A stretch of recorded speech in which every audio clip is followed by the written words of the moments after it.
Bonsoir chers téléspectateurs et chers internautes.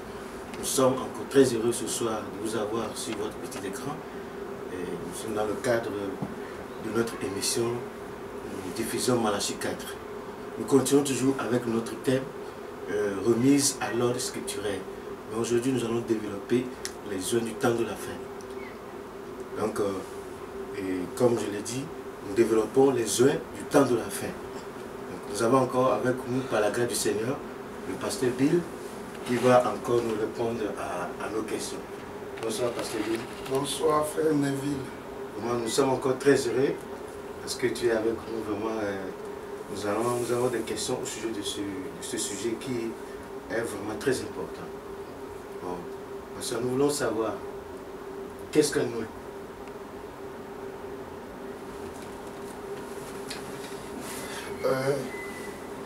J'aimerais moi également saluer tous les frères et bien-aimés et les sœurs qui nous suivent et qui ont l'habitude ou qui ont développé le goût de nous suivre dans cette émission. Comme l'a annoncé le frère journaliste, nous allons parler aujourd'hui sur ce grand thème que le prophète William Branham a prêché dans ce temps de la fin, sur les soins du temps de la fin. Donc, nous allons donc essayer de répondre au mieux de notre connaissance, mais surtout seulement en s'appuyant sur le message du temps de la fin. Parce que nous ne pouvons absolument rien dire, c'est à lui de nous donner les éclaircissements ou les renseignements possibles pour toutes les préoccupations qu'a le peuple de Dieu. Donc, avant de développer donc, sur les soins du temps de la fin, comme le frère a posé la question sur qu'est-ce qu'un noix, parce que les gens entendent, et parfois d'autres aussi, ça peut leur échapper, de comprendre qui est un noix. Je vais d'abord ici donner le verset biblique que Branham lui-même a utilisé. Donc, dans la brochure Les soins du temps de la fin, au paragraphe 14, là, on nous dit, dans l'évangile de Matthieu, entre crochets, frère Branham s'éclaircit la voix. Note de l'éditeur. Excusez-moi, donc, dit frère Branham. Le verset 24, ou le chapitre 24, plutôt en commençant au verset 15. Je désire lire un extrait de sa parole. Il lit, et c'est pourquoi, lorsque vous verrez l'abomination de la désolation, dont a parlé le prophète Daniel établi en lieu saint, celui qui y fasse attention. Alors que ceux qui seront en Judée fuient dans les montagnes, que celui qui sera sur le toit ne descende pas pour prendre ce qui est dans sa maison, et que celui qui sera dans les champs ne retourne pas en arrière pour prendre son manteau. Malheur aux femmes qui seront enceintes et à celles qui allaiteront en ces jours-là. Priez pour que votre fuite n'arrive pas en hiver, ni un jour de sabbat.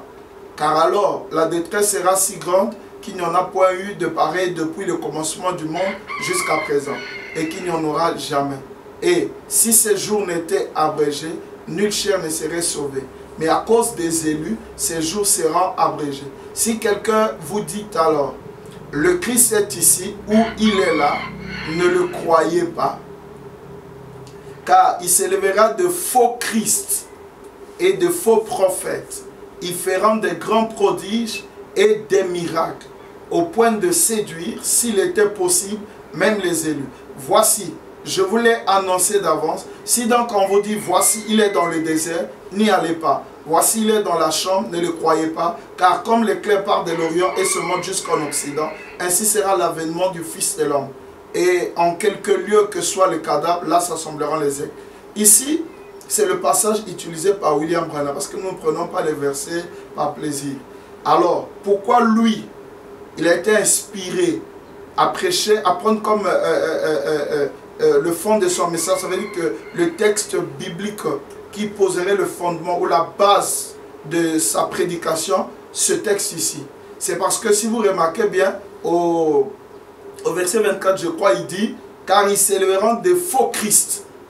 Dans la Bible ici, on n'a pas dit les faux ouins, mais on les appelait des faux Christ au pluriel et des faux prophètes.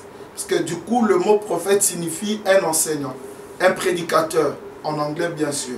Et Christ, c'est ce que nous allons voir avec William Branham. C'est lui qui nous dira, qui répondra à la question au sujet de ce qu'est un oint. Alors, je prends toujours la brochure Les oints du temps de la fin. Au paragraphe 25, Frère Branham dit ceci. Maintenant, un oint, c'est quelqu'un qui a un message. Et le seul moyen pour que le message puisse être apporté, c'est par quelqu'un qui est oint, c'est-à-dire par un prophète, virgule, oint, point. Il s'élèvera de faux enseignants oint. Un prophète enseigne son message. Des enseignants oint, des gens qui sont oint, mais avec un enseignement faux. Des oints, des Christ au pluriel, des prophètes au pluriel. Voilà. Et bon, d'ailleurs, si je peux m'arrêter là d'abord, au lieu d'aller plus loin, pour dire, selon Frère Branham, un oint, c'est quelqu'un qui a un message. Donc déjà, ici, comme nous parlons, nous sommes dans le message du temps de la fin, que d'ailleurs tout le monde doit croire. Alors nous voyons qu'il n'y a que Dieu n'a jamais envoyé deux messagers dans aucun âge. Donc chaque âge a un message, chaque âge a un messager. Et le messager du temps de la fin, connu internationalement, c'est William Branham. Étant donné qu'il a un message, il est oint. Voyez? Parce que Dieu ne peut pas donner le message, charger quelqu'un d'un message sans le oindre.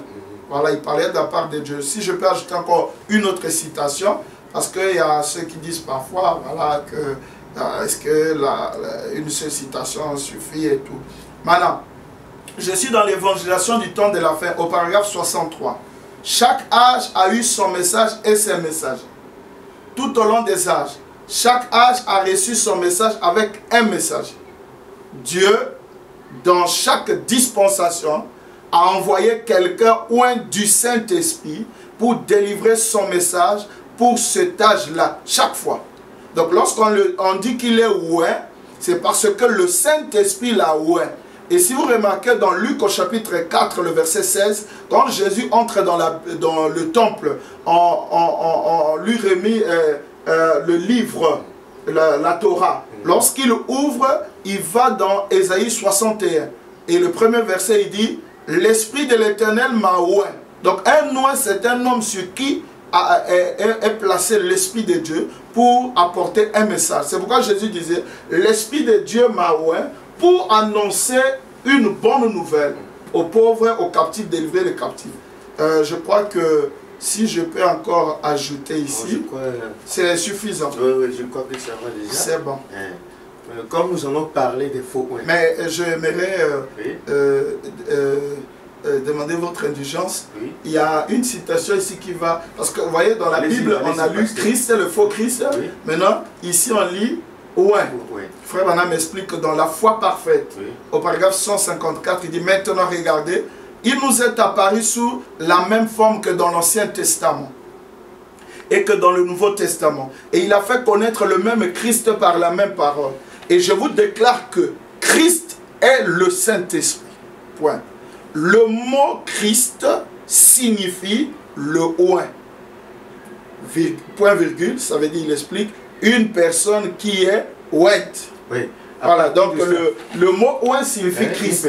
C'est pourquoi la Bible dit il y aura des faux Christ. Et Branham, sachant que le mot oint signifie Christ, il dit il y aura des faux oints. Autant de que nous allons parler ici des faux oints. C'est-à-dire que nous voulons savoir en réalité qu'est-ce qu'un vrai oint, quelqu'un qui est vraiment oint du Saint-Esprit par rapport au faux. Un vrai oint, c'est qui? Un vrai oint, c'est qui? Parce que nous aurons le temps pour parler des faux, mais nous voulons savoir d'abord qui est le vrai. Bon, je vais lire ici, je vais lire.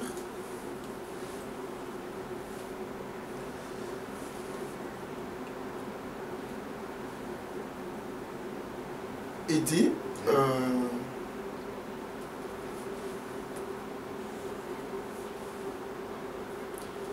je suis toujours dans les oints du temps de la fin.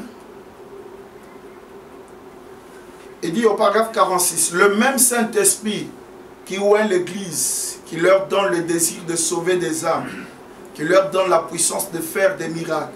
Il tombe sur les injustes comme sur les justes. Exactement le même esprit. Il n'y a vraiment pas moyen de l'expliquer autrement pour comprendre Matthieu 24, 24. Il a dit, il s'élèvera de faux Christ, des oints faux, oints de la chose véritable. Mais il en serait de faux prophètes, de faux enseignants. Pourquoi ils sont des faux? Frère Branham va nous donner... Moi, je voulais savoir d'abord le vrai. Oui, le vrai, je viens. Le vrai. Je vais montrer ici qui est vrai. En fait, eux, ils sont dupliqués. Ça veut dire qu'ils se sont dupliqués par rapport au vrai Christ. Frère Branham ici nous montre, il prend un exemple sur le vrai et le faux. Il parle de Moïse, qui était un vrai, parce qu'il avait un message. Et il parle aussi de Jeannès et Jambres, qui étaient des faux.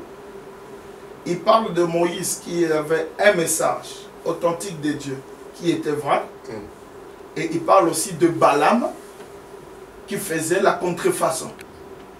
Donc le vrai ici, le vrai est reconnu par le message. Celui qui a le message, c'est lui le vrai ouin. Et les autres sont faux parce qu'ils en font l'imitation. Voilà. Là ici, comme les jeunes que nous allons voir aujourd'hui, que nous étudions aujourd'hui, c'est les jeunes du temps de la fin. Ouais. Maintenant, pourquoi ils sont faux? Qu'est-ce qui caractérise leur fausseté? Ces jeunes du temps de la fin. Qu'est-ce qui caractérise leur fausseté? Pourquoi dit-on qu'ils sont faux alors que eux aussi sont tels que vous dites? Bien. Pourquoi on les appelle faux prophètes? Oui.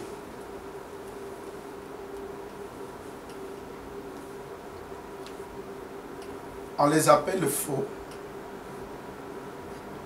parce que ils enseignent faussement la vérité. Ça veut dire quelque chose qui est vrai, et ils enseignent ça en pervertissant. Comment ils pervertissent ça? Je vais lire Frère Branham. Donc les jeunes du temps de la fin, le paragraphe 46. Le même Saint-Esprit qui oint l'Église, qui leur donne le désir de sauver des âmes, qui leur donne la puissance de faire des miracles, il tombe sur les injustes comme sur les justes. C'est le même Saint-Esprit. Absolument. Exactement le même esprit. Il n'y a vraiment pas moyen de l'expliquer autrement pour comprendre Matthieu 24, 24. Il a dit, il s'élèvera des faux Christ, des oints faux, oints de la chose véritable, donc du véritable Saint-Esprit, mais il en serait de faux prophètes, de faux enseignants. Qu'est-ce qui fait qu'un homme voudrait être un faux enseignant de quelque chose qui est la vérité? Là, nous allons arriver à la marque de la bête dans quelques minutes. Et vous allez voir que c'est la dénomination. Vous voyez? Des faux enseignants, des faux oints, des Christ oints, mais des faux enseignants. Vous ne pouvez pas le voir autrement. Voilà ce que Frère Branham dit. Ils sont dans le message. Ils suivent Frère Branham. Oui. Mais ils enseignent faussement le message de Frère Branham. Je vais dire contrairement à Frère Branham. En d'autres termes, ils ne peuvent pas garder la vérité pure. Ils pervertissent, ils changent. D'autres en disant qu'ils essaient de corriger le prophète, par exemple. D'autres pensent qu'ils surpassent le prophète en connaissance. Et du coup, ils prêchent la chose d'une manière fausse. Frère Branham dit, vous ne pouvez pas le comprendre autrement. Ça veut dire que ce sont des enseignants, des oints, des prédicateurs qui sont oints du véritable onction, du véritable Saint-Esprit, seulement ils sont faux enseignants. Ceci, je comprends bien. Je donne un exemple, par exemple, lorsqu'ils enseignent, par exemple, Malachie 4. Oui. Frère Branham dit, Malachie 4 parle de Élie le prophète. Oui. Et nous connaissons tous qu'Élie le prophète, c'est Frère Branham. Mais eux, lorsqu'ils viennent là, ils pervertissent l'écriture. Ils disent que eux aussi, ils peuvent jouer le même rôle d'Élie le prophète. Élie le prophète. Oui. Eux aussi, d'autres se substituent en successeur, par exemple, de Frère Branham. Voilà.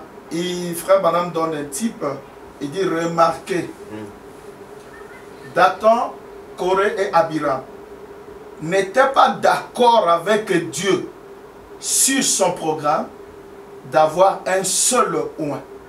C'est pourquoi il disait à Moïse, tu penses prendre toute la chose sur toi? Il y a aussi des hommes ici qui peuvent faire la même chose. Donc ils étaient contre le programme de Dieu d'être guidés par un seul homme. Et ils enseignaient ça faussement aux gens. Voilà. Donc ils sont faux par leur enseignement. Donc si je comprends bien, les faux oints enseignent des fausses doctrines. Ils enseignent les mêmes doctrines de Frère Branham, mais faussement. Ils ne le font pas sciemment. Frère Branham peut dire, les 7 sceaux sont révélés. Oui. Eux ils disent, les 7 sceaux ne sont pas révélés. Ah. Branham dit, les tonnerres sont révélés. Eux disent, non, les tonnerres ne sont pas révélés. Malgré qu'ils voient clair que c'est révélé, mais eux ils disent que c'est pas révélé. Ils ne voient pas clair. Ils voient pas. Ah, Ils ne voient pas. Ils sont ouins. Il y a un voile qui couvre leurs yeux malgré que c'est le spirituels. même Saint-Esprit, pasteur. Le même Saint-Esprit vient. Je vais prendre l'exemple. La même colonne de feu qui se tient entre le peuple d'Israël et l'armée de Pharaon. La Bible nous dit, du côté de l'armée de Pharaon, le Saint-Esprit, la colonne de feu ou le Saint-Esprit produit là-bas des ténèbres. Et la même colonne de feu produit de l'autre côté la lumière. Et Frère Branham dit dans Dieu dévoilé, l'évangile fait deux choses. Et à deux sens. Il ouvre les yeux des uns et il aveugle les autres. Donc ce n'est pas de leur propre volonté. Non, non. C'est une onction. Le vrai Saint-Esprit, mais le poussant en erreur. C'est difficile. Donc c'est Dieu même qui les pousse à faire ça. Dieu, parce que Dieu ne les aime pas. Ils ne sont pas élus. Mais la Bible dit Dieu a tant aimé le monde et il ne les aime pas. Pourquoi? Non, mais en fait, Dieu est amour. Dieu aime tout le monde. Dieu voit que, c'est comme il avait dit, j'ai suscité Pharaon à dessein. Au fait, Dieu n'allait pas créer Pharaon. Dieu n'avait pas besoin de Pharaon. Mais pour montrer à Moïse sa puissance, son peuple, parce qu'il y a une loi, la loi du contraste. Il doit avoir le noir et le blanc, la nuit et le jour.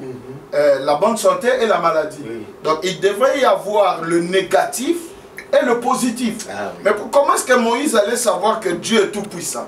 Il fallait qu'il y ait un incrédule appelé Pharaon. C'est vrai qu'il a été suscité à dessein. Donc Janès, Jambres, Abiram, et Corée, Dathan, Abiram, Janès et Jambres, ils ont été suscités à dessein. Donc, le vrai Saint-Esprit vient les oindre en les aveuglant de la chose véritable. De la chose véritable. Là, c'est comment? Là, j'ai vraiment compris. Vous voyez? Donc, je ne sais pas si c'est clair pour tout le monde. Oui, mais comme ils sont loin du vrai Saint-Esprit, mais se manifestant faux, enseignant des faux enseignements et tout et tout. Mais malgré qu'ils ont le Saint-Esprit, ils seront quand même sauvés. Parce qu'ils ont le Saint-Esprit. Ils ne seront pas sauvés.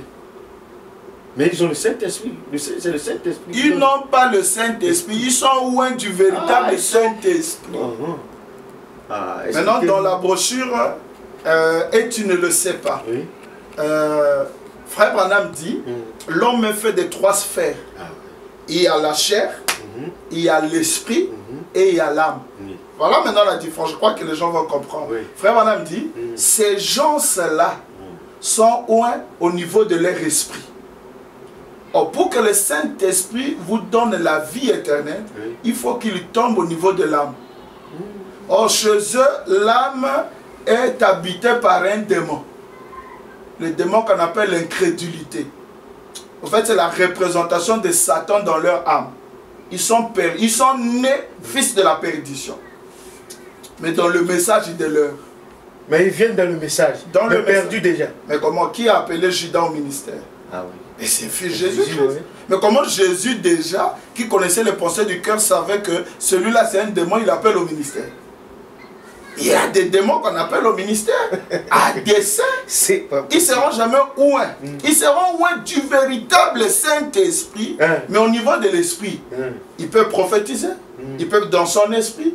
Ils peuvent parler en langue. Ils peuvent prêcher. Ils peuvent tout faire. Mais ils ne croiront pas la parole. Donc, parce que vous voulez dire que tout ce monde-là que nous voyons faire des miracles, des prodiges, chanter, danser en esprit, parler en langue, ne seront pas sauvés. Vous me parlez de tout ce monde. Non, je parle des pentecôtistes, des églises de oui. Dieu n'est pas dans... Dieu, c'est qui compte. Mais il faut des miracles, pasteur. Je vais prouver, je vais montrer. Frère Bana, j'ai bien dit, oui. Étant au niveau de l'esprit, ils font des miracles. Oui. Mais les miracles ne sauvent pas quelqu'un. Dieu peut... Dieu, en fait, dans le plan éternel de Dieu, lorsqu'il a voulu que son peuple soit là, dans le plan du rage, ou le plan que Dieu avait au commencement, comment est-ce qu'il devait laisser son peuple vivre? La guérison divine, les miracles, n'étaient pas au programme. Nous pouvons vivre sans miracle. On peut vivre sans guérison divine.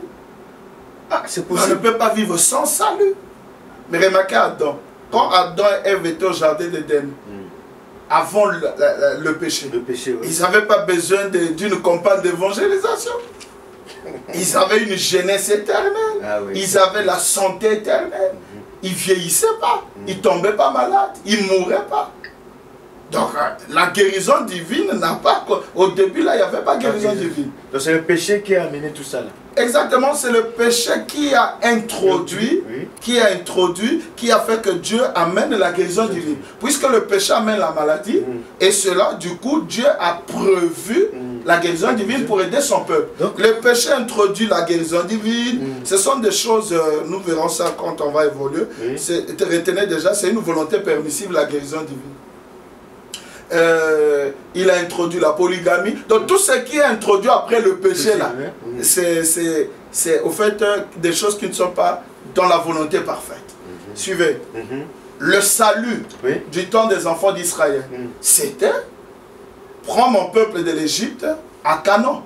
Et frère Branham dit dans la brochure le Dieu qui est riche en miséricorde, il dit la rédemption c'est sortir de entrer dans. Donc il sortait de l'Égypte pour entrer dans Canaan. Et quand Dieu le disait à Moïse, il n'avait pas mentionné quelque chose sur la guérison. Mais en allant, arriver par exemple devant la mer Rouge, ils ont vu un miracle. La mer s'ouvre et ils passent à sec.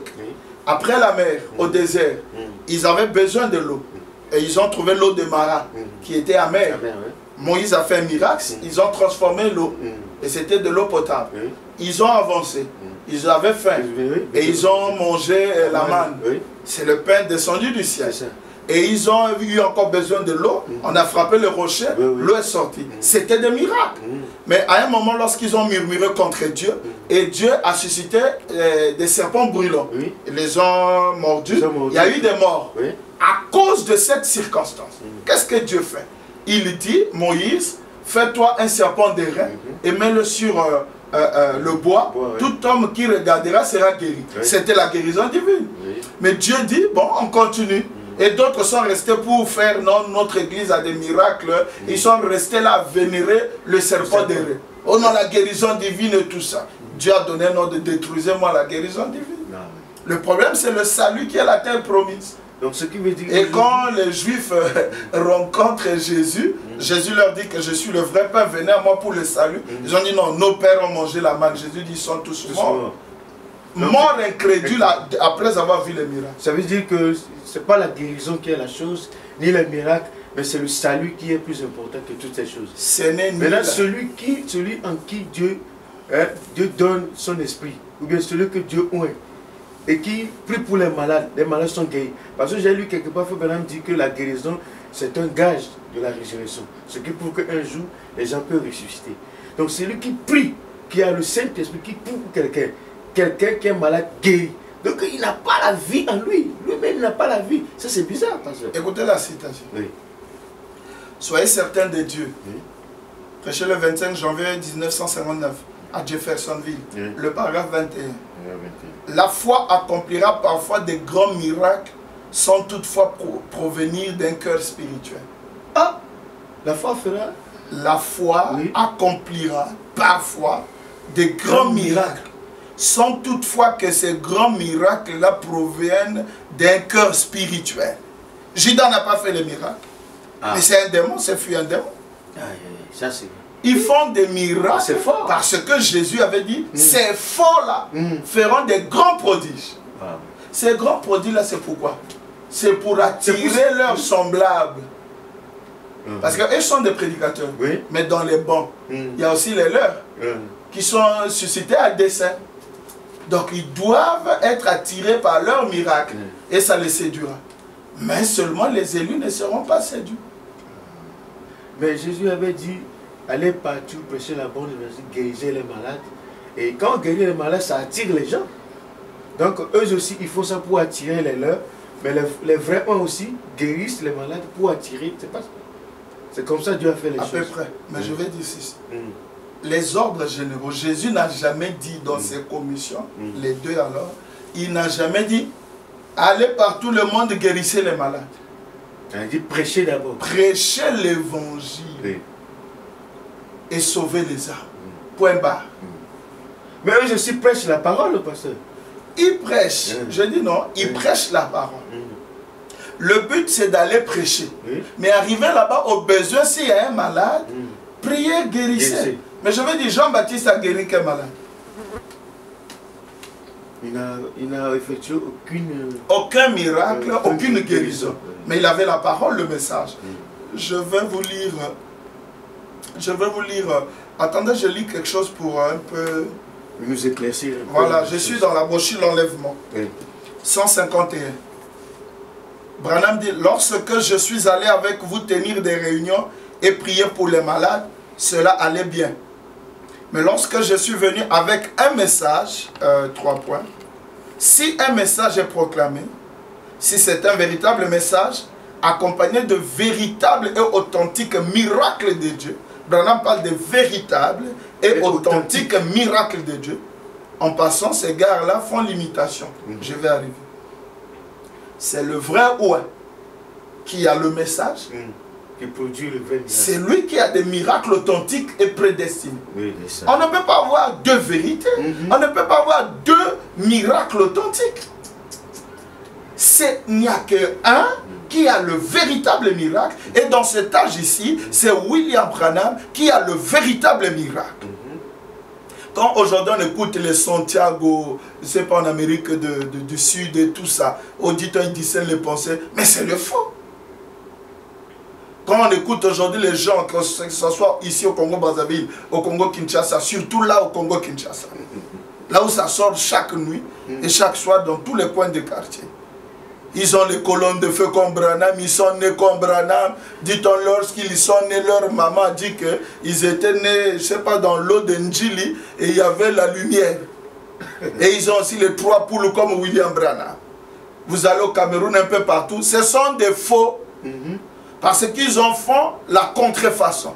Ils veulent imiter et se substituer à la place de William Branham. Voyez? Donc retenez que les authentiques miracles véritables ne viennent qu'une seule fois par le messager qui est oué.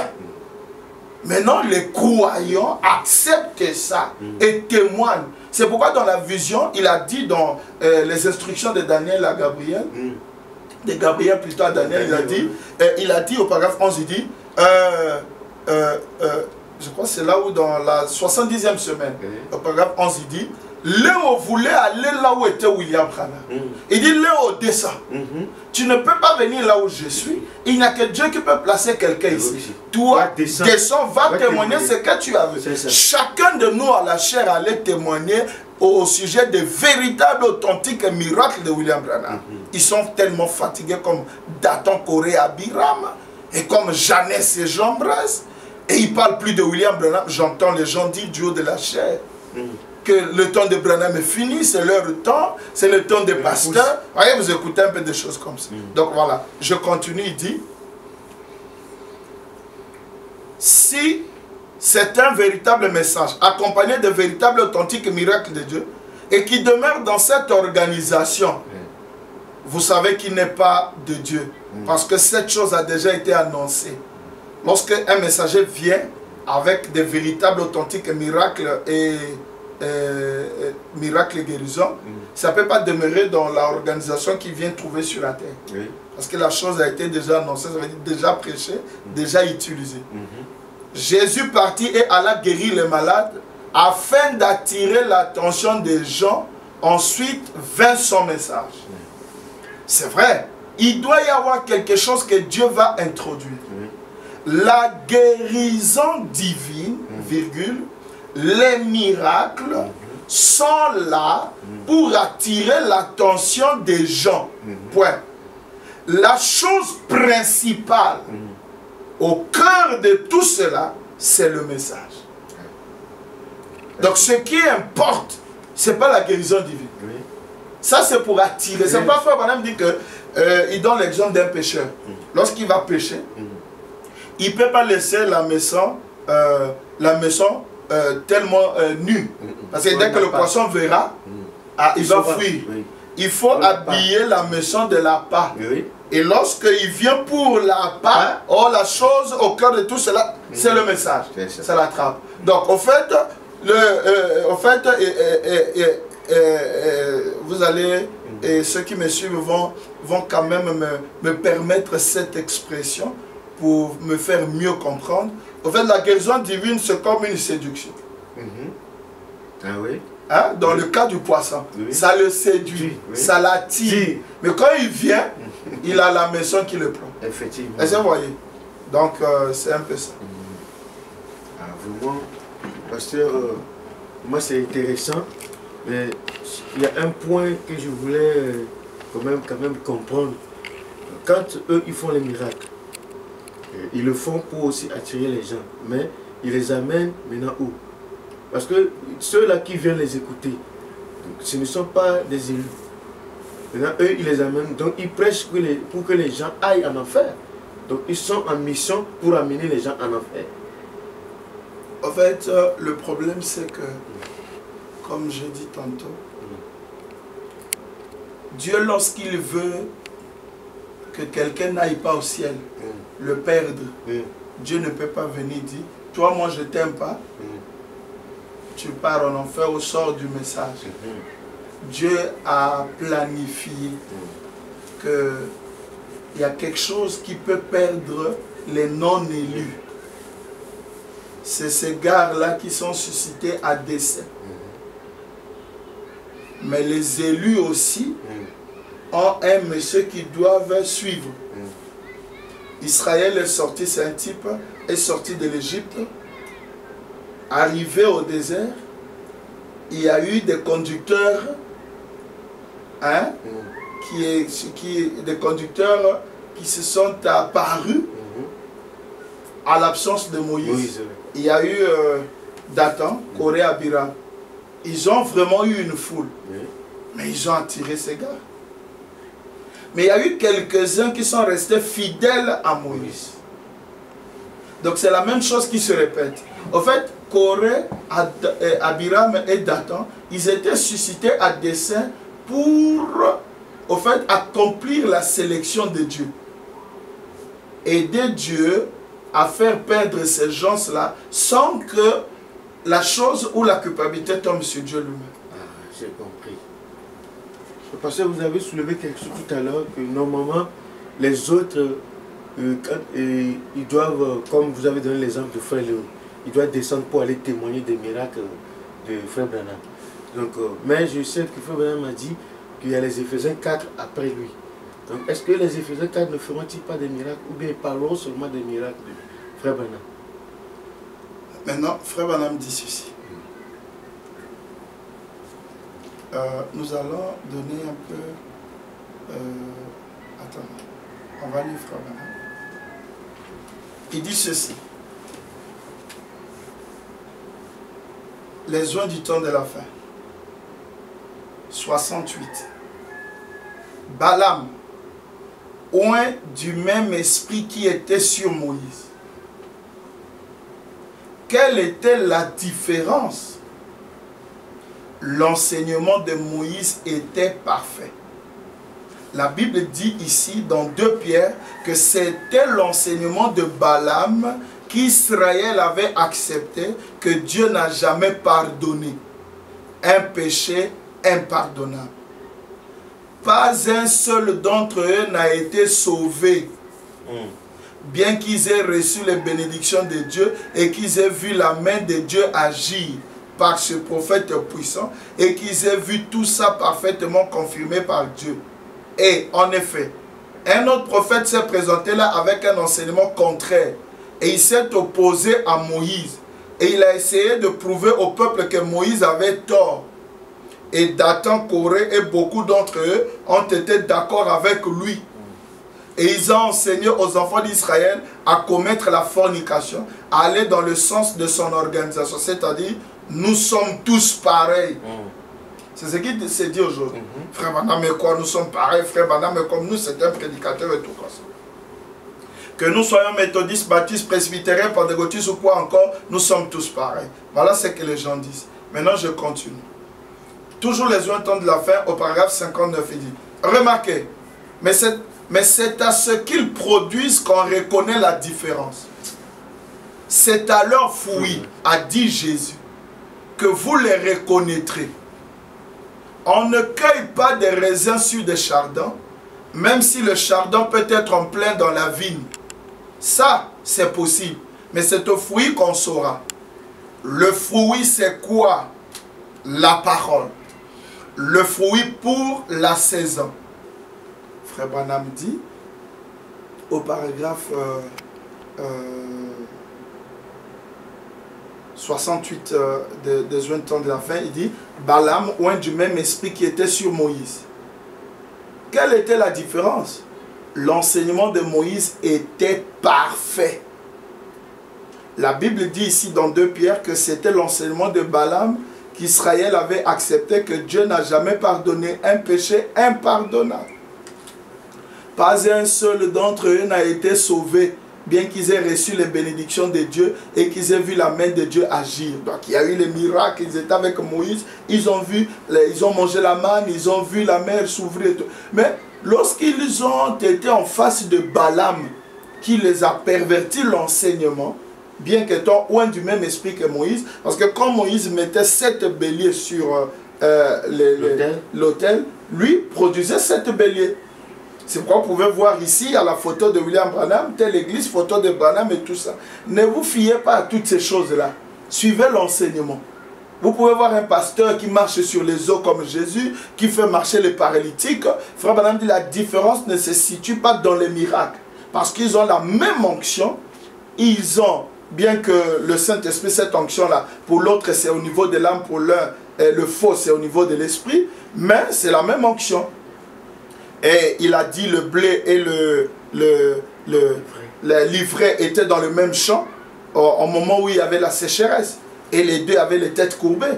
Et parfois ils criaient, oh Dieu, nous voulons la pluie. Mais quand la pluie est venue, il n'y a pas eu 2 pluies. Une pluie pour l'ivraie et l'autre pour le blé.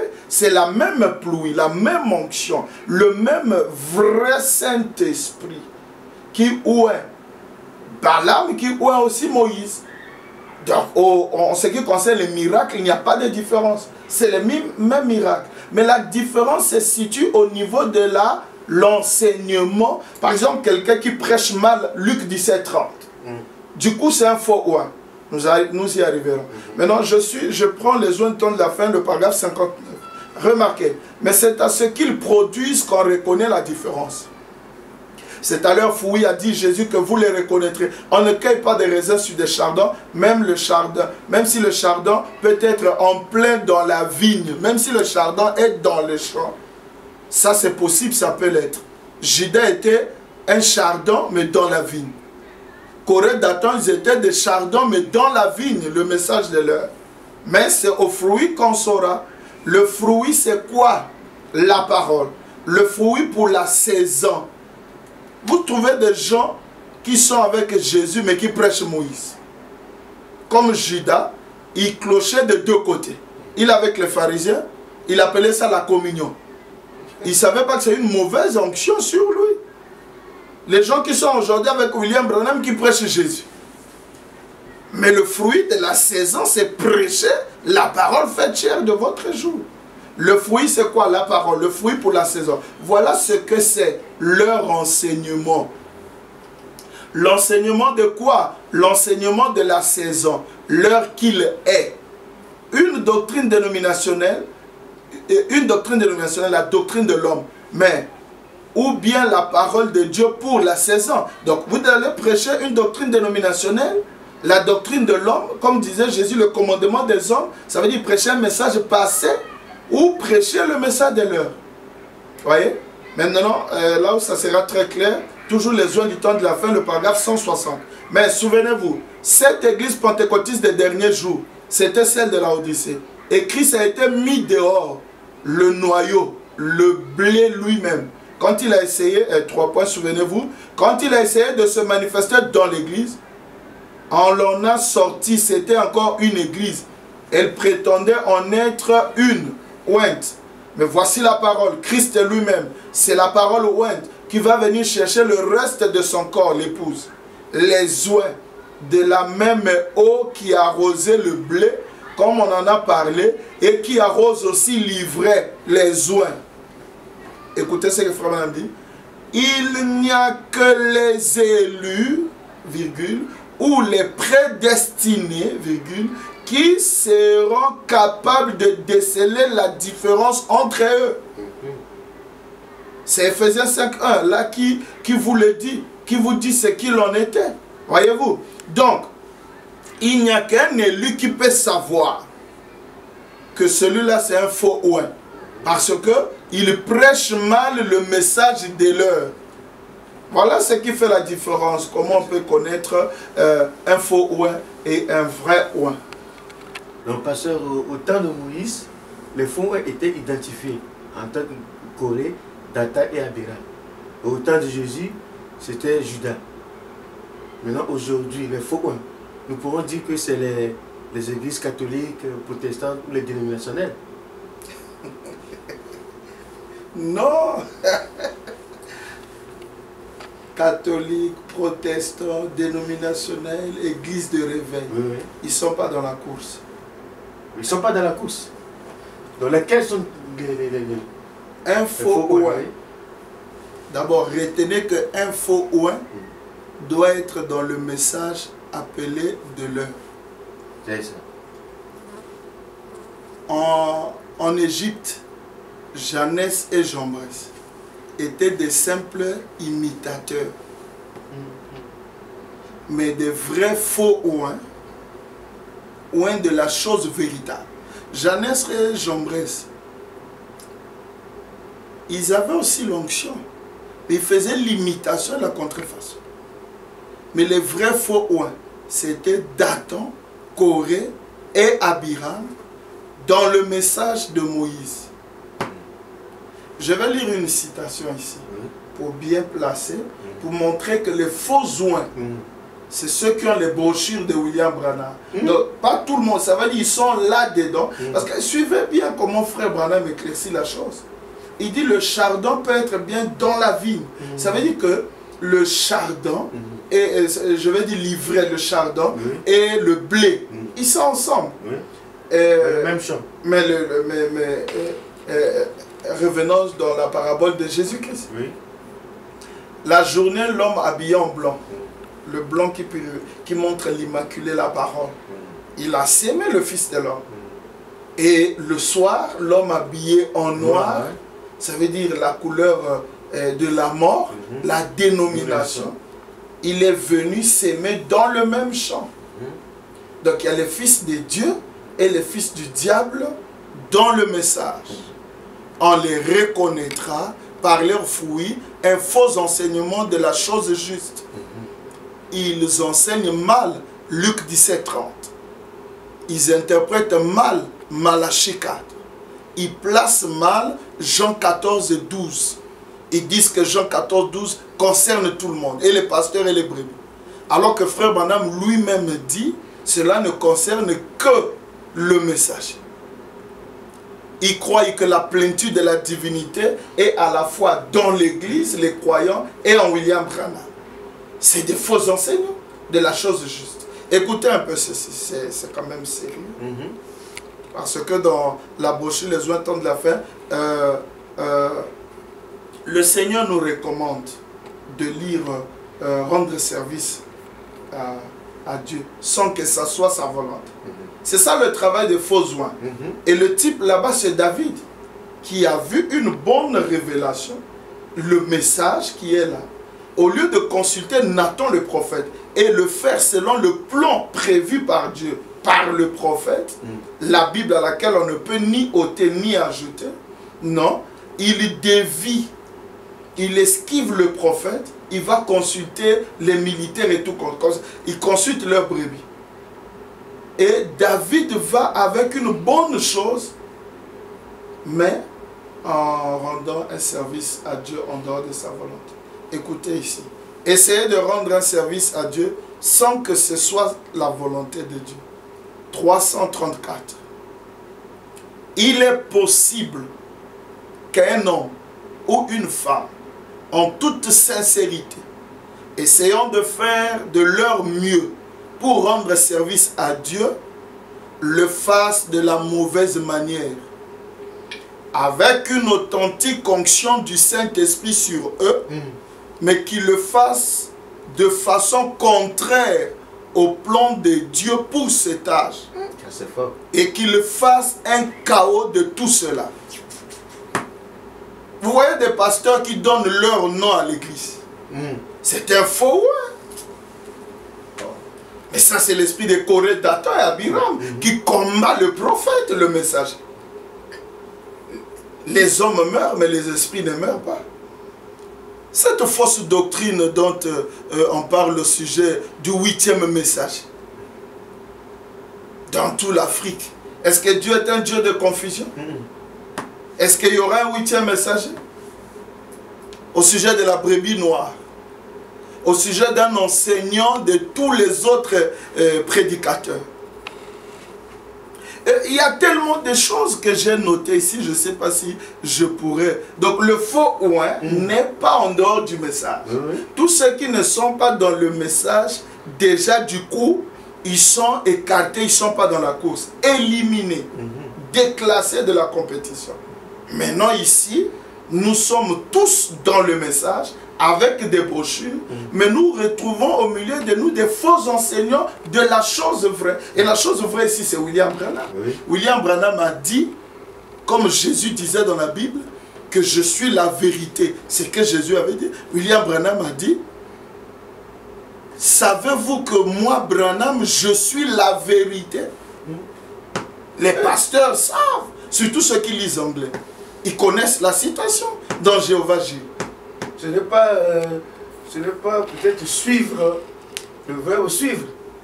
Branham dit, moi Branham, je suis, ce n'est pas fellow qui veut dire suivre, mais c'est hayam. Le verbe être, bien conjugué en anglais. Ça c'est fort. Hayam me trouve, je suis la vérité. La vérité dont on veut présenter aux gens. C'est William Branham. Mais quand quelqu'un prêche mal William Branham, c'est un faux oint. Quand quelqu'un vous dit par exemple que Branham lui-même dit que les 7 tonnerres et les 7 sceaux sont révélés. Mais quelqu'un s'élève de l'Allemagne, de Kinshasa, du Gabon, je ne sais où, ou de Pointe-Noire, il vous dira que les 7 tonnerres et les 7 sceaux ne sont pas révélés. C'est un faux oint. Un faux oint. Le 8e messager, la brebis noire, la reine du midi, c'est niaiserie comme dit frère Branham. Ça n'existe pas. Vraiment. J'entends encore ceux qui disent, qui placent mal les Écritures. Le 3e exode du Seigneur Jésus. Quand vous parlez du 3e exode, Jésus n'est pas là. Ça veut dire le mot troisième exode veut dire j'ai déjà exclu Jésus. Votre vie est digne de l'évangile. Paragraphe 28, frère Branham dit, le premier exode, c'est avec Moïse. Le deuxième exode, avec Christ Jésus. Et le troisième exode, c'est William Branham. Comment un homme peut méditer et déformer la parole? Le troisième exode du Seigneur Jésus-Christ part dans une forme humaine appelée William Branham, tabernacle. C'est trop long. C'est quelle onction? C'est la vraie onction, mais amenant l'homme en erreur. Ah oui, ça. C'est un faux oint. Les gens disent que Jésus est apparu, mais il n'est pas venu. Oui. Ils veulent faire la différence entre l'apparition et la venue ou l'avènement. Mais quand quelqu'un est apparu, il est venu. C'est vrai ça. La seconde venue, c'est la nuée qui est apparue en 1963. C'est comme si quand Jésus est venu pour la première fois, c'était à la croix. Directement, il est à la croix. Quand on parle de la venue, on parle de la naissance. Mais quand Malachi, je vais dire oui, Malachi annonce la venue de Jésus. Il a dit, voici mon messager devant moi. Et soudainement, votre Dieu que vous cherchez sera là. Les gens pensaient qu'il va descendre du ciel. Mais Jésus est né. Quand Jésus est né, là, quand les mages sont venus, c'était l'avant-venue. Non, c'était la première venue. C'était la venue, c'est la naissance. Mais la venue du Seigneur commence à la naissance. Mais pourquoi vous contredisez la parole? Les rouges-gorges ont dit quoi le 6 avril 1909 à 5 h du matin. William Branham dit dans le lever du soleil, le rouge-gorge, un oiseau, a dit, il chantait. J'ai voulu te sauver à la croix. Il disait ça à qui? J'ai voulu te sauver à la croix. Est-ce que c'est la colombe qui était venue là? Le corbeau? Pourquoi le rouge-gorge? Pourquoi il est rouge ici à la gorge? C'est parce que voulant arracher les clous des mains de Jésus-Christ, il n'a pas pu. Et depuis ce jour-là, c'est ça, c'est que la légende dit, je répète, frère Branham, le cou est devenu, la gorge est devenue rouge. Mais lorsqu'il a appris que Jésus est revenu sur la terre, est-ce que c'est RFI qui a annoncé aux oiseaux que là-bas, dans une cabane, un enfant est né? Qui a dit ça à l'oiseau? Frère Branham dit, qu'est-ce qui conduit les oiseaux et les animaux? Il dit en Inde, les oiseaux et les animaux ont commencé à quitter la ville depuis au moins 3 jours. Les gens ne comprenaient pas. Celui qui a levé un chien, le chien fuit.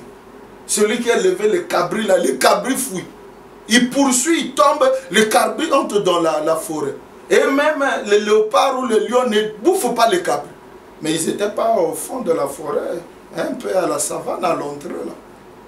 Mais ils ont remarqué que le 3e jour, il n'y avait pas d'oiseaux sur les arbres.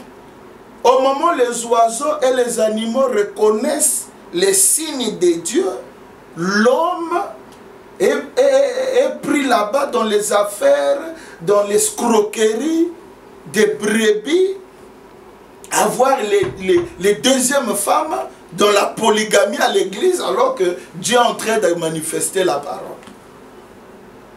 Mais remarquez, il y a eu un tremblement de terre.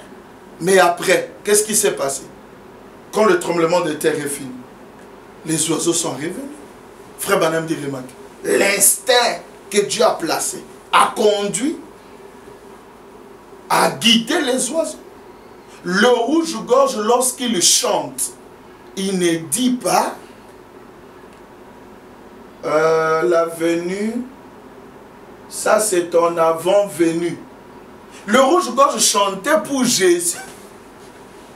Vous qui voulez, vous qui attendez la venue de Jésus-Christ. Le rouge-gorge dit, j'ai voulu te sauver à la croix. Je n'ai pas pu. Te voici ressuscité. C'est ce qu'il a dit. Mais c'est ce que le rouge-gorge dit. Il disait ça dans le à la naissance de William Branham. Mais c'était la venue de Jésus, que la seconde venue physique de Jésus-Christ. C'est William Branham. Mais frère Branham a dit quoi? Dans la brochure Dieu chante-t-il sa pensée au sujet de sa parole, le paragraphe 80-82. Il dit, Jésus-Christ doit revenir la seconde fois physiquement. selon Malachie 4. Et c'est ça sous la forme des prophètes. C'est ça le sujet. Mais donc le rouge-gorge a reconnu ça. A reconnu que Jésus était là. Bon, les gens qui disent que Jésus est venu, mais spirituellement, exposé de cet âge de l'église. Frère Branham dit, il n'y a eu qu'une seule venue spirituelle. C'est le baptême du Saint-Esprit à la Pentecôte. Donc la venue de Jésus-Christ aujourd'hui, c'est physique. C'est physique. D'autres disent Jésus est venu et il reviendra encore. J'entends les cris de minuit, la polygamie, où il se marie avec 10 femmes et tout consort. L'anneau n'est pas là où Branham a dit, l'anneau on met ici, dit-on comme les juifs. Voyez tout ça. Frère Branham me dit, un homme ou un du véritable onction, mais qui prêche contrairement au plan établi de Dieu, et il amène les choses dans les chaos. Branham n'est pas le fils de l'homme, mais c'est un fils d'homme. Et on va jusqu'à prendre le nom d'un être humain né pécheur en Afrique noire. Un pasteur né pécheur. Mais comme mon frère Bernard qu'on place sur le tabernacle de Dieu. Comme mon frère Bernard aussi a mis son nom sur le tabernacle, c'est peut-être l'exemple, c'est pourquoi lui aussi l'a fait. Frère Branham est né sous la constellation de 3 étoiles, comme Jésus-Christ. Et il a dit dans la brochure, le signe de la sémence du temps de la fin. Le paragraphe 127, 128, 129. Il dit quand les mages ont vu les 3 étoiles, c'était le signe que la Trinité de Dieu, Père, Fils, Saint-Esprit était unie dans un seul corps. Venait là au monde un bébé parfait, sans péché, que la mort ne peut pas détruire. Frère Branham est né sous les 3 étoiles, la même constellation. Lisez ça donc quand l'ange est venu vers moi. Mais ça c'est, Frère Branham est sans péché. Et Frère Branham me dit que dans l'exposé, on ne peut pas, Dieu ne peut pas bâtir son église sur un homme né dans le péché. Ça c'est quoi ça? On parle des successeurs de William Branham. Enseignez d'abord les brebis. Il y a toujours les péchés, des bêtises comme ça autour du message. Nous sommes ici dans une remise à l'ordre scripturel. William Branham, son nom, il a dit dans la brochure se ranger du côté de Jésus. Les gens tentaient d'ôter son nom sur l'église. Il dit, ôtez mon nom de l'église, l'église tombe. Il a dit dans la brochure, quoi encore, Dieu se cache et se révèle, le paragraphe 75. Dieu m'a donné un nom qui sera parmi les grands, qui sera honoré parmi son peuple. Mes frères, nous partons. Il n'y a que des Datons, des Corées et des... Attendez, je vais lire une citation. Qui peuvent s'opposer à William Branham. Et frère Branham dit... Aujourd'hui, on va pas mâcher les mots. Écoutez ceci. Parole parlée et la sémence originelle, partie 1. Allez-y, pasteur. 241. Oh oui, vous dites, eh bien, frère Branham, ne croyez-vous pas que le Saint-Esprit parle en langue? Oui, messieurs. Mais donnez-lui le test de la parole. Voyez? Jeannès et Jambres accomplir des miracles. C'est vrai, n'est-ce pas? Oui, messieurs. Jeannès et Jambres, 3 points.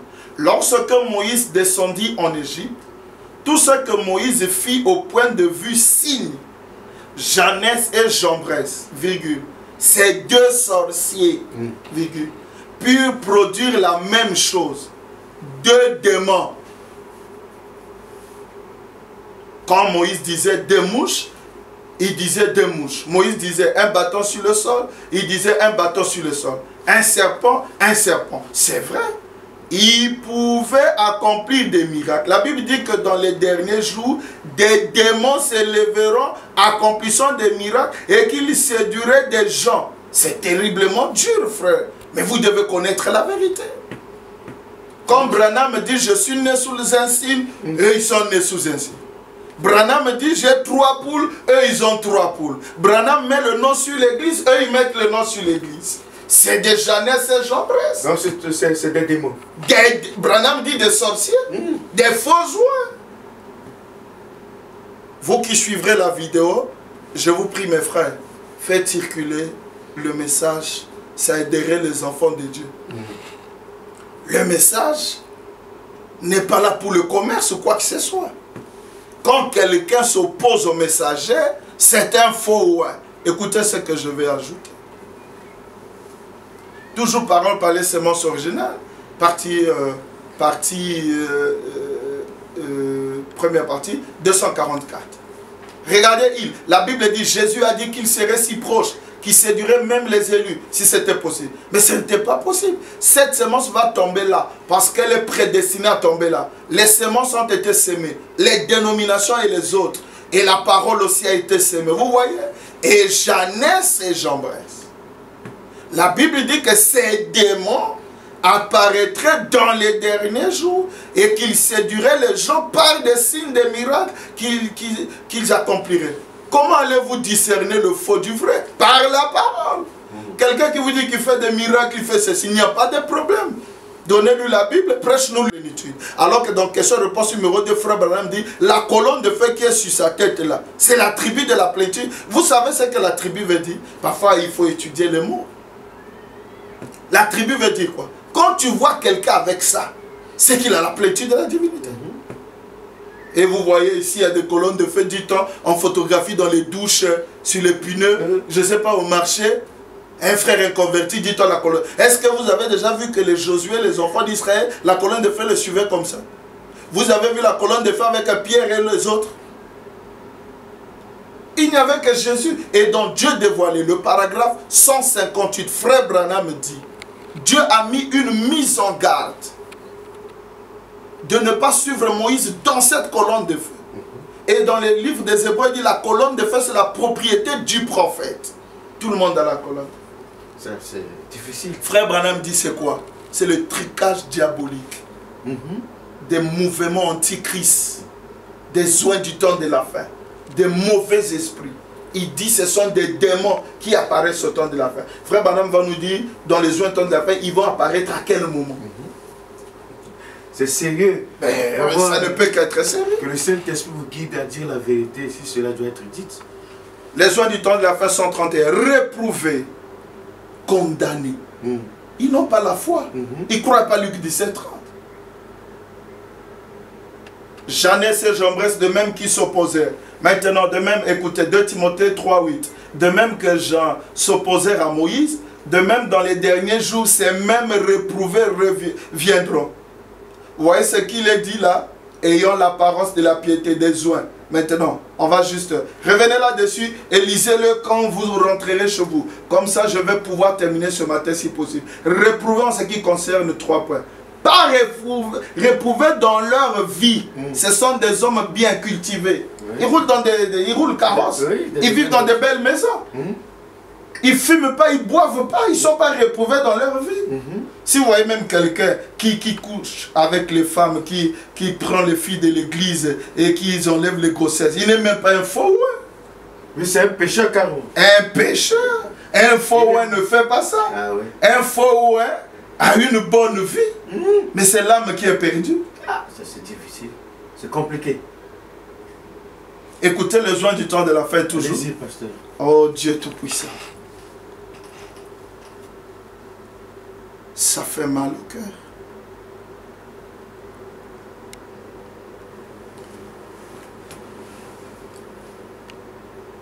Livre de Corinthiens, livre de correction 38. Alors je compris.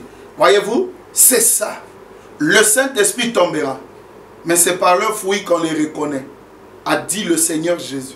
Voyez-vous, ce n'est pas par la réponse de l'Esprit, même s'ils guérissent les malades, même s'ils parlent en langue, même s'ils chantent en esprit, ou se réjouissent de cette manière ou d'une autre. Ils peuvent faire tout cela et être pourtant perdus. Il s'agit de la vie qui est en vous, d'une expérience de la nouvelle naissance. Vous écoutez ça? Oui. Attendez, je vais lire encore d'autres citations. Il est question que Frère Branham parle. C'est pas vrai? C'est vrai, pasteur. Écoutez. Le dimanche passé, je suis dans le Dieu de cet âge mauvais, le paragraphe 25. Le dimanche passé, nous avons parlé sur les oins du dernier jour. Et si vous, n'importe qui d'entre vous, qui écoutez les bandes, soyez sûr de vous procurer cette bande-là. ce n'est pas que nous cherchons à vendre les bandes. Ce n'est pas là l'intention. Mais l'intention, c'est de diffuser le message. Voyez. Si vous avez un enregistreur, rassemblez un groupe de gens, jouez cela et écoutez attentivement. Oui. Il recommande aux gens d'écouter les oins du temps de la fin. Les oins. Vous entendez les gens s'élever et dire, oh, la Bible a dit, il s'élèvera des prophètes dans les derniers jours et ils feront ces miracles. C'est exactement ce que dit l'Écriture. À quoi cela s'applique-t-il? Il faut appliquer cela correctement. Suivez-moi. Il dit, dans les oins du temps de la fin. 57. La vraie vigne et la fausse vigne, elles avaient toutes les deux la même onction. L'eau est tombée sur les deux. Ce n'est pas étonnant qu'il nous ait prévenu que ça séduirait même les élus si c'était possible. Au paragraphe 66, il dit, Moïse, un homme envoyé de Dieu, avec la parole de Dieu, il poursuivait son chemin pour emmener Israël dans le pays promis. Il obéissait strictement au commandement de Dieu. Quand il a rencontré un autre prophète, un autre oint, qui avait une véritable onction du Saint-Esprit qui était sur Moïse. C'est vrai, il était prophète. Le Saint-Esprit était sur cet homme-là. Il s'appelait Balaam. La véritable onction qui était sur Moïse était sur Balaam. Mais qu'est-ce qui faisait de Balaam faux? Pourquoi il est allé en enfer? Parce qu'il enseignait mal. Il a un faux enseignement. Son chef était un homme Balak. Mais le chef de Moïse, c'était Dieu lui-même. Voilà la différence. C'est ça l'esprit dénominationnel. L'esprit de plaire aux brebis, parce que vous avez une brebis qui est directeur, qui est colonel, qui est général. Et c'est ça. Vous évitez de croire une chose que Dieu vous révèle dans votre chambre, parce que telle brebis ne serait pas d'accord. Parce qu'il vous achète des voitures et tout consent. C'est l'esprit de Balaam. Voyez-vous? C'est des faux oies. Écoutez la citation dans Christ est révélé dans sa propre parole. 117. L'un d'eux est apparu avant le temps de Jésus et a égaré 400 personnes. Vous savez ce qu'on lit dans les Écritures au sujet de ces choses, au sujet d'essayer de le faire avant que le moment soit venu. Et certains d'entre eux ont essayé de l'imiter. Celui-ci, celui-là et cet autre. Et il a dit que dans les derniers jours, il s'élèverait de faux Christ dans les derniers jours. Et de faux prophètes qui feraient des prodiges et des miracles. Nous avons tout cela. Voyez-vous? Mais cela n'élimine pas le véritable. Même s'ils font leur imitation. Ils veulent être comme Frère Branham. Mais Frère Branham est le sujet principal du message. Il est au cœur du message. Il est au centre des choses. Et remarquez, considérez la vie de tous ces gars-là, ces faux oies, qui se substitue à la place de William Branham, qui se compare à William Branham, qui veulent écarter William Branham. Observez leur vie. Messieurs, c'est l'heure. J'ouvrais ma Bible, je priais, et le Seigneur a ouvert la Bible dans Romains 9. J'ai refermé la Bible, j'ai dit, si c'est toi, refais la même chose, au même endroit. Il dit, je place une pierre d'achoppement. Et le pierre de scandale, c'est William Branham. Et celui qui aura pour appui ce roc-là, le rocher de tous les âges, de la Genèse à l'Apocalypse, William Branham, il ne chancellera pas. Mais celui-là, qui essaiera de s'achopper à ce roc qui est William Branham, et le roc va le briser en morceaux. Ils vont tomber ici et là, parce qu'ils se sont opposés à William Branham. Écoutez ceci. Le pouvoir de Dieu pour transformer. Prêché le 11 septembre 1965, 185. Maintenant, quand ils nous disent les jours des miracles sont passés, point. Pourtant, ils voient que toutes les choses que Dieu a promises qu'il accomplirait dans les derniers jours sont parfaitement confirmées, prouvées. Vous voyez? Toutes ces choses mentionnées dans Proverbe 10 et Malachie 4 sont parfaitement confirmées. Qu'y a-t-il donc, frères et sœurs? Qu'est-ce qui est faux? Tout ce qui est promis dans Malachie 4 à Proverbe 10, c'est confirmé, c'est ce que Dieu avait promis. Maintenant, qu'est-ce qui est faux pour dire aux enfants de Dieu, non, ce n'est plus William Branham, c'est moi. Écoutez, frère Branham dit, essayez de rendre un service à Dieu, 213. Bon, remarquez là maintenant, David pensait qu'il avait tout en ordre. Et il était inspiré. Vous voyez comment le Saint-Esprit peut oindre un homme? Mais il faut qu'il soit dans l'ordre de l'onction. L'esprit extérieur peut être oint du Saint-Esprit et l'âme être noire comme l'encre. Le chardon vit de la même eau qui fait pousser, qui donne la vie au blé. Elle donne la vie au chardon. Mais au fond du chardon, il y a une vie de chardon. Elle se réjouit, elle s'épanouit, elle a la vie. Et elle fait tout ce que le fait le blé. Mais son âme est celle d'un chardon. Voyez, de faux enseignants peuvent s'élever, enseigner toutes sortes de trinités, tout le reste, en étant loin du Saint-Esprit et accomplir autant de miracles que le véritable. Donc, pasteur, donc si je comprends bien, tout ce que vous venez de dire, si nous voyons bien, les pasteurs qui vivent mal, qui engossent les filles dans les églises et tout, qui enlèvent les dossiers n'importe comment, et les polygames, vous dites qu'ils ne sont pas des faux oins. Ils sont qui alors, ils sont le message? Je répète, j'ai lu le prophète, j'ai lu leur prophète, qui prétendent avoir comme prophète leur message, qui est mon Seigneur, William Marion Branham. Ah, pasteur. Écoutez, je viens, mon frère. Seigneur. Les oins du temps de la fin, 131, c'est William Branham qui dit réprouver. Le mot réprouver veut dire condamner.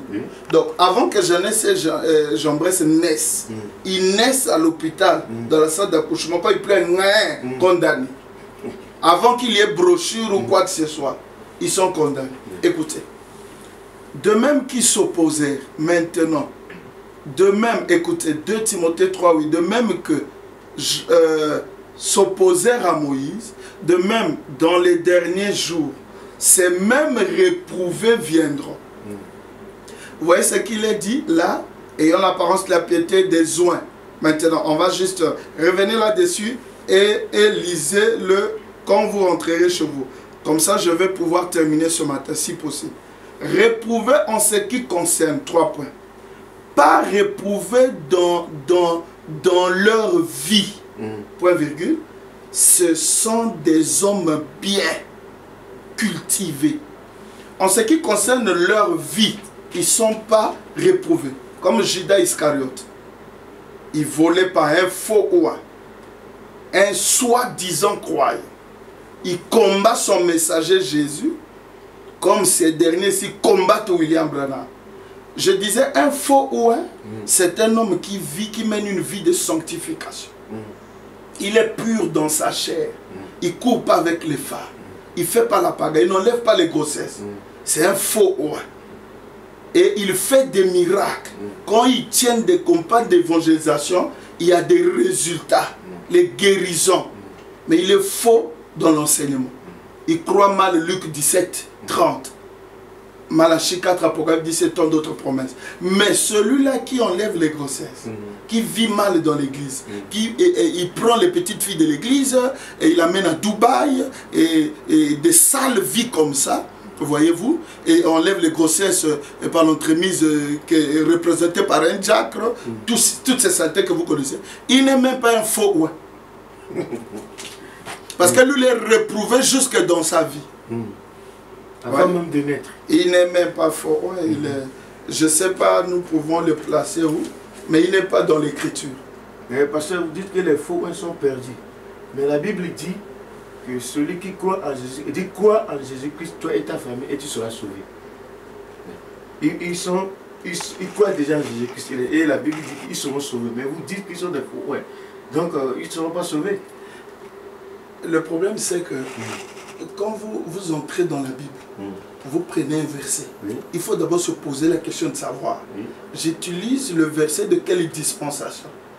N'est-ce pas Frère Branham qui a dit qu'un Français, un constructeur de voitures, avait dit que si la voiture roulait à 150 km par heure, ça va s'envoler. Mais plus tard, quand on a eu des voitures qui roulaient à 250 km par heure, on a dit quoi? Cette pensée, cette citation était caduque. Quand c'est Paul qui dit à l'autre, crois au Seigneur Jésus et tu seras sauvé toi et ta famille. Lorsqu'il dit ça, Paul est dans le 2e exode, dans la 2e dispensation. tous ceux qui adorent en signant la prière dans le nom du Seigneur Jésus-Christ, ce sont des faux oints. Tous sont perdus à l'échelle internationale. Ah, pasteur, mais est-ce qu'il y a une situation qui prouve réellement que ces gens qui adorent Jésus-Christ sont perdus, sont faux? Il y en a tellement, mais je ne sais pas, je vais vous donner d'abord une, et je pourrais ajouter. Je suis dans Israël à la mer Rouge, numéro 1, le paragraphe 40. Maintenant, écoutez cette tour, regardez cette tour de Babel traverser tous les âges. Babel, Babylone, la confusion, qui traversa les âges et également celui-là se termine en notre âge dans l'Apocalypse. Une idolâtrie chrétienne religieuse se faisant passer pour le christianisme. Oh, Jean l'a vu dans Apocalypse 17, l'a regardé, comment elle se tenait, à quoi elle ressemblait. Et elle portait le nom de Jésus et tout le reste, tout en persécutant et martyrisant les saints du Dieu vivant. L'ange a dit, viens et je te montrerai qui elle est. Voyez-vous? Donc la prostituée, dans Proverbe 17, la Bible dit là-bas dans Proverbe 17, il avait un nom mystère au front. Or, quand l'aigle de Malachie 4 a volé, il a vu le nom là, c'est Jésus. Tous ceux qui adorent Jésus adorent la bête. Ils adorent le pape de Rome. Prends encore ceci. Oui. Rendre un service à Dieu en dehors de sa volonté. 177. La parole, le message du soir doit produire les résultats du soir. Vous voyez, tabernacle, lumière du soir. Vous êtes dans la lumière du soir, mais vous sémez les semences de midi. Il y a les semences du midi, il y a les semences du matin et les semences du soir. Écoutez, Branham, le message du soir doit produire les résultats du soir. Le message du soir doit s'aimer des semences du soir, pas des semences du matin, des semences du soir. Et c'est vrai, le spectacle du midi, quelque chose qu'on appelle le spectacle. Le spectacle du midi, 3 points, ses serments étaient dénominationnels. Le spectacle du midi. On va connaître qui est le... Mais écoutez, elles sont ces semences. Elles ont été dénominationnelles, elles sont mortes et ont péri. Mais le message du temps du soir révélera la lumière du soir et il révélera les résultats du soir. Le message du soir, 3 points, le temps de Jésus, virgule, le message de midi a fait apparaître les résultats de midi. Donc, comment vous semez les semences de midi alors que vous êtes au soir? Ah, donc Jésus doit être semé depuis... Jésus est midi, le spectacle de midi. Ces semences, on devait semer à midi, mais c'est déjà dénominé avant qu'on les sème. Et ça pourrit. Mais regardez ce qu'ils sèment. Ils sont au temps du soir. Tabernacle du temps du soir. Hein? Lumière du soir, tabernacle. Mais écoutez, prêcher. Il prêche quoi? Jésus est notre Dieu. Le baptême au nom de Jésus. Mais ce sont des semences du matin, du midi. Ont été dénominationnels. Écoutez, vous allez dire, d'autres disent, donc frère Branham, c'est lui qui nous a dit de prêcher ça, lui-même a fait ça. Écoutez frère Branham, écoutez, toujours la même brochure, 176. Notez ceci. Dieu a promis qu'il ferait sortir son épouse. Et il a dit ce qu'il ferait. Il y aurait une sémence. Il y aura une lumière vers le soir. Comment il ferait toutes ces choses exactement? Et de la manière dont il avait projeté originellement dans l'Ancien Testament et dans le Nouveau Testament. Et que ce ne serait pas au travers des dénominations. Point. Ce n'est pas au travers du système que nous utilisons aujourd'hui. Nous ne faisons que causer la mort. Donc au moment où Frère Branham parle, c'est le système Jésus qui l'utilise. Mais Jésus est venu entre l'Ancien Testament et le Nouveau Testament, il était la brèche. Ça, Branham vient entre le Nouveau Testament et le Troisième Testament, il est la brèche. Donc il a un pied dans le Testament qui vient de passer, il sème, puis il va... donc, il rend témoin de Jésus, il n'y a pas de choses à venir. Et il dit, le système que j'utilise maintenant, ne l'utilisez plus. Ce ne sera pas avec ce système. Nous ne faisons que causer la mort. Les gens mettent leurs mains sur cela et on meurt. Maintenant, nous, on va s'aimer quoi? 178. Toujours rendre un service. Vers le soir, il a promis de révéler, d'ouvrir ces 7 sceaux et de montrer les choses que les églises dans le passé avaient manqué. Dans Apocalypse 10, Malachie 4, Luc 17, 30, il dit qu'il le ferait. Alors ne le mélangeons pas, gardons-le ainsi. On ne peut pas mélanger et les semences de Jésus et celle de William Branham. Ça c'est la salade. Je ne sais pas si c'est la niçoise ou comment. Ça c'est la salade que vous donnez aux enfants de Dieu. Tout celui qui adore Jésus est perdu. Parce que de toute façon, nous reviendrons plus humble là-dessus parce que c'est une question très capitale. Là où vous venez de toucher, c'est très important. Ben, j'ai une citation pour les polygames. Allez-y, pasteur. Qui vivent mal. Allez-y, Frère Branham. Nous avons encore au moins 2 minutes, 3 minutes. Ouais, pour terminer. Vous allez faire votre conclusion après. Nous allons tirer ça au clair. Frère Branham dit ceci. Les résultats de la décision, au paragraphe 53. Oh là là, oui. Il les a tous embrouillés là. Et ils se sont mis à se marier. À contracter des mariages mixtes. C'est ainsi qu'ils ont fait aujourd'hui. Lorsque vous avez commencé à errer, si vous étiez resté sur la ligne de tir de Dieu, vous n'auriez pas fait ces choses. Marier les croyants avec les incroyants, avec ceux qui sont tantôt dedans, tantôt dehors et autres.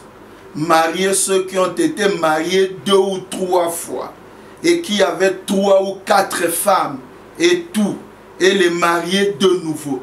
Voilà la vieille doctrine de Balaam.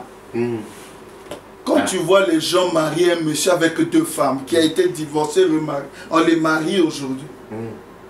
Ce sont des Balaam. Donc c'est des faux oins. Les faux oins. Voilà, merci beaucoup, pasteur, que Dieu vous bénisse. Mais j'aimerais que vous passiez, vous faites une minute de conclusion et pour que prochainement on puisse... Je dirais ceci, vous voyez, avec le peu de temps qui nous est alloué, on ne peut pas tout déverser. Effectivement, parce vous voyez, en suivant la vidéo, vous allez même constater qu'il y a des choses qui sont restées. Vous voyez, parce que c'est pris en type d'une émission. Mais si c'était la prédication, on aurait pu un peu déposer plus de choses. Ma prière, que le Seigneur puisse aider ceux qui seront en contact avec cette vidéo. Que Dieu vous bénisse. Frère Madame dit, faites attention aux soins du temps de la fin. Regroupez-vous, prenez la bande, les soins du temps de la fin, mettez, écoutez attentivement. Que le Seigneur vous bénisse. Merci beaucoup, pasteur. Merci, pareil. Chers téléspectateurs et chers internautes, faites attention aux faux soins. C'est ce que j'allais vous dire. Maintenant, je crois que nous sommes arrivés à la fin et que Dieu vous bénisse et à la prochaine.